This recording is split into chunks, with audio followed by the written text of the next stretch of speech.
윤석열 대통령이 오전 국무회의에서요 한일 정상회담과 관련해서 정말 많은 얘기했습니다. 역대 국무회의로서는 가장 긴 시간 얘기를 했다고 하죠.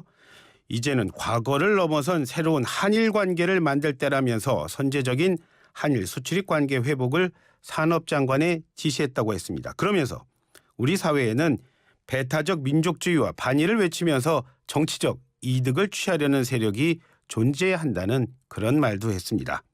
이번 정상회담을 굴종 외교라고 맹비난하고 있는 야당을 겨냥했다는 그런 해석이 많습니다. 지금 전화 연결되신 분은요. 민주당 김성환 정책위원회 의장입니다. 김 의원님 반갑습니다. 네, 안녕하세요. 김성환입니다. 예, 제가 조금 전에 말씀드렸지만 윤 대통령이 국무회의에서요. 배타적 민족주의 반일 외치면서 정치적 이득 취하는 세력 존재한다 그런 말 했습니다. 이런 시각에 동의하십니까? 네, 어떻게 그게 동의가 되겠습니까? 소위 이제 식민지 지배와 그 식민지 지배 과정에서의 우리 민족에 대한 여러 가지 수탈이 있었고 위안부 문제가 있었고 강제노동 문제도 있었고 예. 그게 채다 해결이 안 됐지 않습니까? 예. 그런 가운데 그것에 대해서 우리가 일방적으로 굴욕적으로 그것에 대해서 다른 해법을 내놓고 있는데요. 예. 국민들이 동의하지 않는데 대통령 혼자 우긴다고 되겠습니까?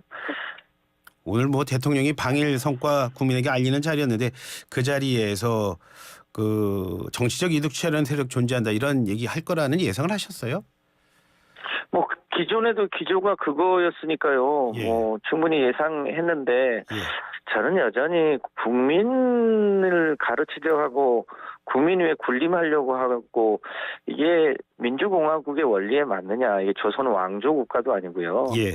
그러니까 우선 국민들이 이해가 안 되거나 동의가 안 되는 부분이 있으면 그 부분에 대해서 양해를 구하는 것부터 하고 그리고 필요한 설득도 해야 되는 거 아닌가 싶은데요. 예.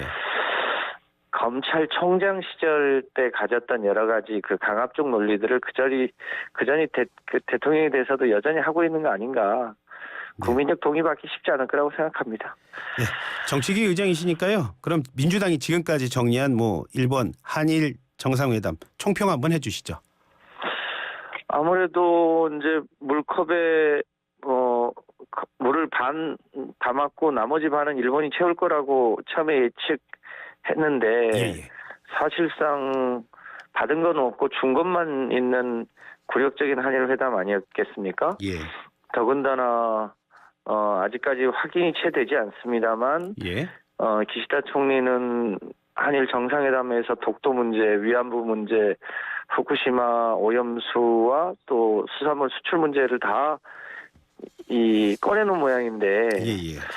우리는 논의하지 않았다라고 하는 걸로 봐서는 아마 별도로 대응하지 않았다는 것으로 보여집니다. 예. 근데 이게 이제 조만간 청구서로 날라올 텐데 예.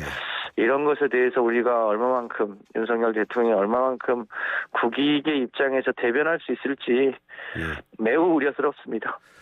이번에 G7 정상회의에 한국도 초청하겠다. 그 말도 외무성에서 무슨 성명을 내거나 그러진 않았고요. 교도통신과 얘기하면서 그런 얘기를 꺼내더라고요. 이런 면에서 볼 때 지금 언론을 통해서 자꾸만 이제 이런 얘기했다 저런 얘기했다 이게 일본에서 나오는 것들에 대한 우려를 할 수밖에 없지 않느냐 이런 지적도 있는데 거기에 대해서는 어떻게 보세요?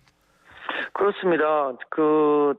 사실은 한 가지일 텐데 일본에서는 독도나 위안부 문제에 대해서 얘기를 꺼냈다고 하고 우리는 논의한 바 없다고 하고 그럼 뭐가 진실이겠습니까? 저는 국민들 앞에 실제 논의했던 내용들 다 꺼내놔야 된다고 보여집니다. 특히 이제 4월 달에 방미가 있고 5월 달에 G7 회의가 있습니다만 회의에 가는 것 자체가 중요한 게 아니고 회의에 가서 정말 국익 중심의 실용 외교를 통해서 우리의 국익들이 관철돼 나가야 되는데 뭔가 얻어오는 건 없이 일방적으로 퍼주고만 오고 있어서 이럴 거면 아예 해외에 나가지 마라. 나가면 물가에 내놓은 어린아이처럼 국민들이 대통령을 걱정하는 상황이 계속 되고 있어서 아예 그냥 국내에 가만히 있어라는 얘기까지 나오지 않습니까? 그런 걸로 봐서 이제라도 좀 대일 외교 정책은 전면적인 수정이 필요해 보입니다. 예, 조금 전 말씀드렸지만은 이 독도 문제, 위안부 문제 자꾸만 일본에서 이런 보도, 일본에서 나오는 보도는 왜 이렇게 어떤 의도가 있을 거라고 보십니까? 왜 이런 보도가 자꾸 나올까요, 일본에서요? 위안부 문제는 박근혜 정부 당시에 예, 당시 기시다 총리가 외무성 장관일 때 그렇죠, 저. 우리의 윤병세 외교부 장관하고 합의를 한 게 있지 않았습니까? 예, 예, 근데 당시에는 밝혀지지 않았습니다만 소위 이면 합의로 4가지가 있었다는 겁니다. 예, 그 다음에 이제 당사자들이 동의하지 않고 문재인 정부 때 그 이면 합의의 내용을 확인해 봤더니 적절치 않아서 그 합의 내용을 소위 원점으로 회귀시켰는데 예, 아마도 이 기시다 총리가 그 얘기를 다시 꺼낸 것으로 보여집니다. 근데 그 협의 내용을 보면 지금 해외에 소위 예. 소녀상 설치에 대해서 지원을 하지 말라는 내용도 있고요. 예, 예, 또 우리 일본 대사관 앞에 우리 시민사회에서 설치한 소녀상 있지 않습니까? 예, 예, 예. 그 소녀상을 이전 예. 하는 것을 협조한다는 내용이 들어 있습니다. 예, 예, 네, 이 부분에 대한 이행을 요청한 거 아닌가 싶습니다. 예, 예, 예, 착실한 이행이라는 표현이 있었거든요. 예, 예, 그러면 그 4가지 이면 합의 사항을 이행해라 예, 라고 요구한 것으로 보여집니다. 예, 예, 근데 지금 최근에 윤석열 정부가 강제노동도 제3자 배상을 하는 것으로 봐서는 예, 당시에 2015년에 위안부 관련한 이면 합의도 국민들의 동의 없이 예, 또 일본의 진정한 사과와 배상 노력 없이 예. 일방적으로 일본 측 요구를 들어주지 않을까 이런 걱정이 태산입니다. 예.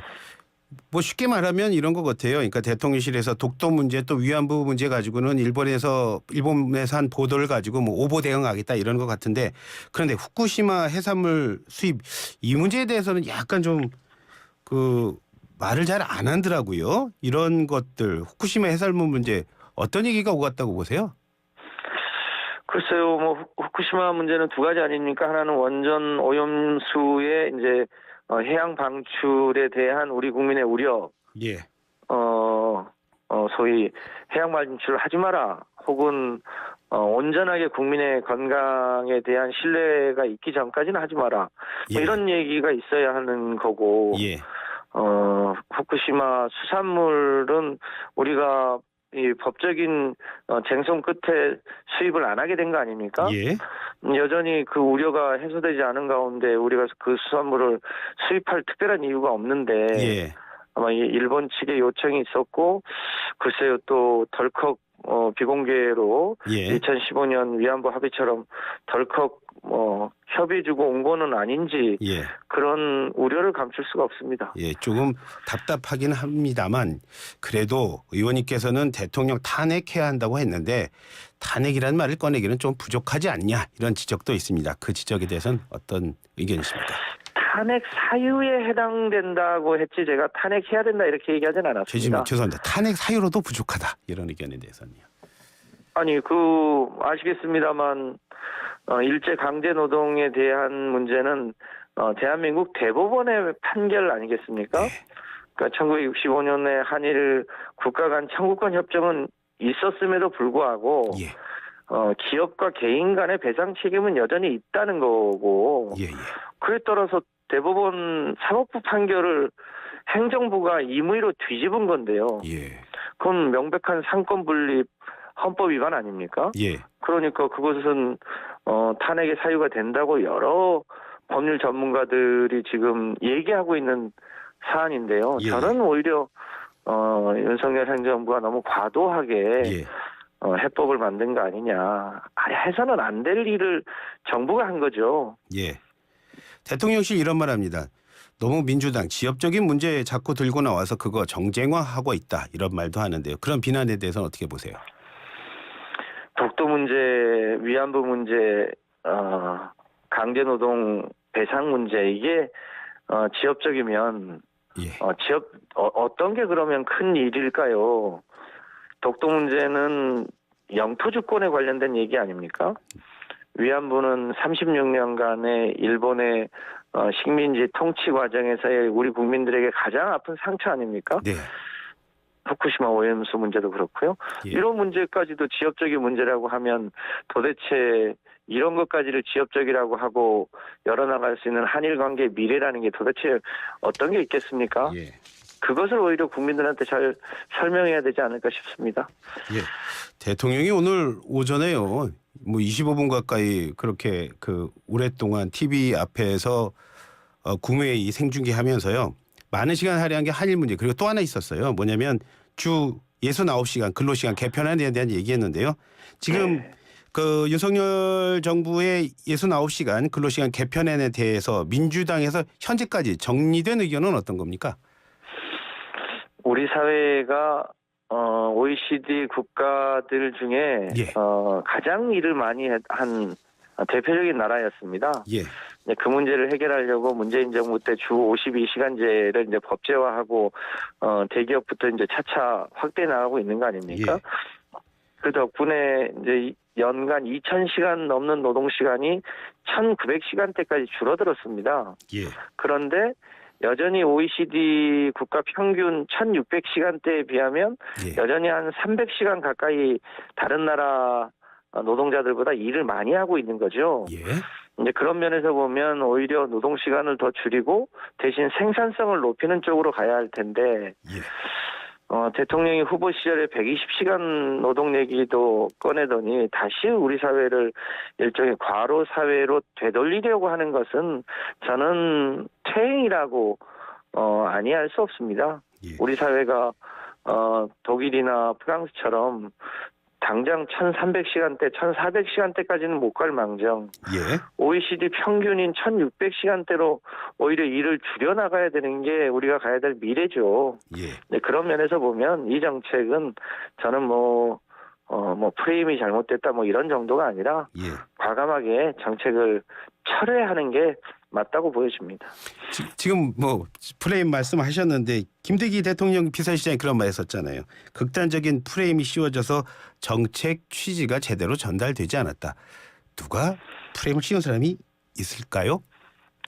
프레임은 본인들이 만든 프레임인데 예. 그건 프레임 문제가 아니라 예. 우리 사회를 과거로 퇴행시키는 문제로 예. 보여집니다. 이게 노사 간의 이 자율로 이미 이제 기존의 주 52시간제 내에도 예. 꼭 필요한 경우에는 노동청에 신고해서 일종의 선택 근로나 다른 방법으로 얼마든지 긴급하게 대응할 수 있는 제도가 현재도 있거든요. 예. 그럼에도 불구하고 이걸 법적으로 되돌리려고 하는 것을 퇴행이 아니면 뭐라고 표현하겠습니까? 정부는 지금 일단은 근로시간을 개편하는 쪽으로 다시 내놓았던 걸 개편하는 쪽으로 다시 고치는 거로 방향을 잡은 것 같아요. 그렇다면 의원님이 말씀하신 대로면 민주당에서는 지금 있는 52시간제 그대로 놔두라는 겁니까? 아니면 이것도 약간 손을 봐야 된다 이런 필요성은 느끼고 계십니까? 어떤 겁니까? 주 52시간제는 더 정착돼야 될 거고요. 예. 오히려 이제 우리도 다른 OECD 국가들처럼 주 4일제, 주 4.5일제로 점진적으로 더 앞으로 나아가야겠죠. 예. 네, 그런 측면에서 보면 지금 당장 주 4.5일제를 법제화하기는 어렵더라도 예. 4.5일제를 시행하는 그런 기업들에게는 일정한 인센티브를 준다든지 이런 방향을 통해서 노동 시간은 줄여나가면서 예. 일과 여가가 이 조화로운 소위 워라밸 사회로 전진해 나가야 되지 않겠습니까? 예. 그게 우리의 미래라고 봐야겠죠. 예. 어렵게 연결하셨으니까요. 좀 민주당 얘기 잠깐 해볼게요. 검찰이 이러면은 이번 주에 이재명 대표 또 기소한다는 말이 있는데요. 또 이런 상황에서도 당 내에서 여러 말 있다는 얘기들 저한테까지도 많이 들리고 있습니다. 자, 김 의원님이 보시기에요. 지금 민주당 분위기는 어떤 상황이라고 보세요? 글쎄요, 최근에 대장동과 관련해서 추가로 나오는 사실들은 예.